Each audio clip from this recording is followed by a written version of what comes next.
So where do we start with this one?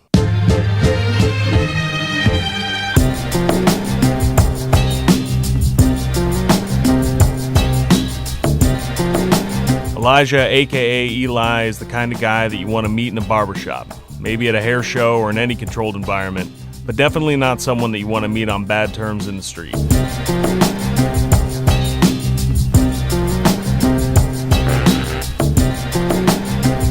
When you look at the place Eli works, you can't help but think it's his home. Then you come to find out it actually is his home. Bunk beds in the kitchen, toys in the waiting area that lead into a single-chaired barbershop that is, if anything, spotless.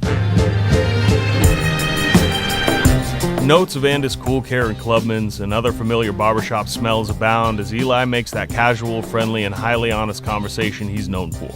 You can tell by the way he's set up that he knows what to do with his tools, but he has over time developed a clear and concise system of barbering that is all his own.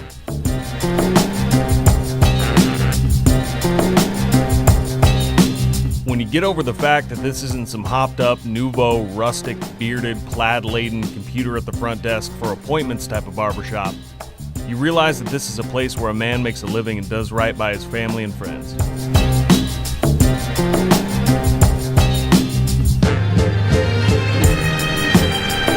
They have found copper razors used by barbers in Egypt 3,500 years ago, and I would like to think that there was a guy just like Elijah wielding them then. So we're here to talk a little bit about what you do, but first off, I want to talk about your past. So you into surfing much, huh? I've been into surfing since I was a kid. Yeah, and pretty much that's the only thing that kept my life on track when I was younger. So, but you surf everything? What do you surf? Yep. So when I started, I started young surfing in San Diego, and then when I was 19, moved up to San Francisco to surf bigger waves. And then when I was 30, I ended up in Oregon, and I started surfing on rivers, and that was really kind of that went hand in hand with my barber career. They both grew out of the same time period and kind of the same organic fashion. So then you come to hair. So how did that go? Where'd you go to school? Where'd that start? So I dropped in and out of beauty school from the time I was 21 until I finally graduated when I was 30, 3 times. And I did an apprenticeship program that I dropped out of also. So I finally went to beauty school in Phoenix, Arizona, International Academy of Hair Design. And by that time I had already done the apprenticeship cutting military hair. So everybody that came to, all I did at that shop was men's haircuts and facials. So then when I finished school there, I went to work at Nappy by Nature for a guy named Ollie O'Neill, who would be my second barbering mentor. And that was, it was Nappy by Nature. So before you got your license, what did you believe barbering was? Define barbering prior to you going to school. So I didn't know anything about barbering. That's the strange thing about it, is I knew about hair. I grew up on punk rock and new wave and that really kind of counterculture attitude. So I loved artistic expression through video, film, music. And hair was always on the cutting edge of that when I was young in Southern California. You know, it was hairstylists that were doing punk rock things and cool things. Barbering was dead. Barbering was dead.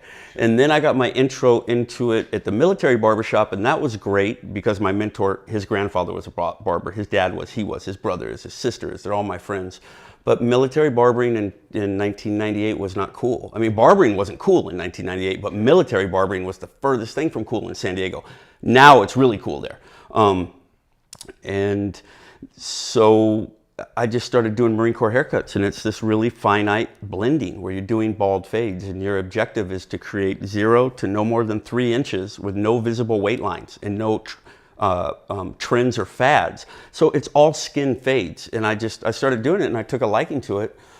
So then when I quit that and I finally went to beauty school, it just stuck with me, the clipper cutting. And then when I went to work at Nappy by Nature was when my first introduction to barbering being something really viable to me made sense. So when'd you get here? I got to Portland in June of 2009. And what is it to you? What is being a Portland barber to you? You got this locavore culture, what did you call the surfers? What are they? Localism? So they're developing localism. So Portland is very much that sort of dynamic. So what does it mean to be a Portland barber? So being a barber is an odd experience for me, just like the river surfing is, because I've kind of just done everything on my own. I had one business partner at my shop in Eugene, most faded, Jason Thompson, who's a brother to me. That's my brother, it's the best friend I could ever have. And that was a whole experience. being a Portland barber, I've kind of been, I've had a few shops and I've mentored some people, but I don't know, I feel kind of disconnected from the barbering community. Just because I'm kind of one of those guys. I get tattoos. I don't go to tattoo conventions. I go surfing. I don't wear surf clothes.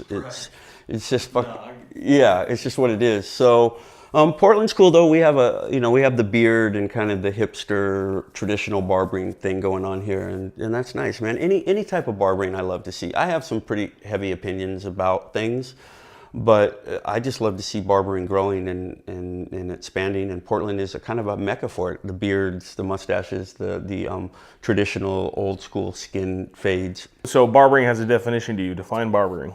So barbering to me is really an emotional connection to other human beings. It's this thing that's way deeper than the technical part. The technical part is actually secondary. I mean, I say this all the time. I could teach a monkey how to cut hair. I really can. Now, the technical part is, yeah, you want to do good, but that's not it. The emotional part, the being able to be me, that is kind of what being a barber is. Barbering's freedom for you? Yeah, it's punk rock. It's a free-form expression of who I am that allows me not to punch a clock every day and be caught up in this stuff that is not going to be natural for me. So it's a whole life. Like my friends who are into jiu-jitsu or knife fighting, right. It's a lifestyle. Yeah. It's so much, it's like surfing was for me. Surfing was my only other thing that I had that. And surfing, you make surfing your life when you love it like that. So what's a good barber? A good barber to me is someone who, if we're just going to be technical, someone who can execute a proper haircut. That is a good barber. That's good. We remove all the philosophical stuff. Right. Someone who can execute a good haircut. Nice. Anything you want to say to the audience? Anything that you want to wax on? You got 45 seconds. Just fucking have fun. Just cut hair. It's no big deal. It's never what you think. The Facebook, the Instagrams, it's not. We're just fucking hairdressers. Like, love each other. That's important. Love each other and be cool, and everything else will fall into place.